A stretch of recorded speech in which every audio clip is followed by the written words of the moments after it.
tajriba quyonchasiman. Men otam ham, onam ham, singlim ham, bolalarim ham, xullas, hammasi tajriba quyonchasi bo'lishgan. Ular hammasi o'lib ketishgan. Mening ham qismatim shu. Biz shu uchun dunyoga kelganmiz. Quyonlar uchun bu sharafli ish.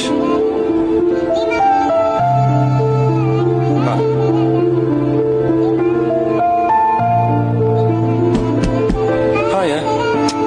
İşim boshlandi.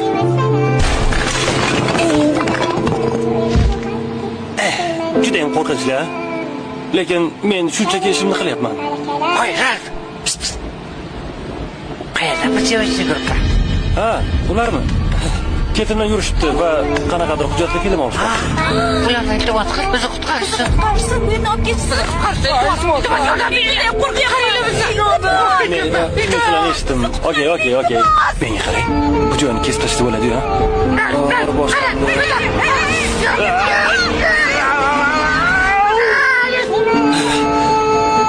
Nima demoqchi edim? Sizlarga murojaatim hayvonlarga yoqqa qarasangiz. To'g'ri turib. Ha, uzr. Men to'g'ri turdimmi? Ha, bo'ladi. Xullas, nima demoqchi edim? Sizlarga murojaatim hayvonlarga tajriba qilib ishlab chiqaradigan kosmetika, ko'zdagi suriladigan shampunlar, quyoshga qarshi kremlar, umuman barchasi vannangizda turgan hamma kremlar, kosmetikalar.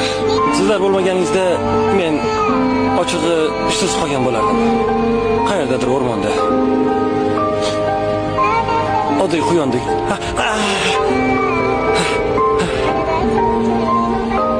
Hammasi zo'r.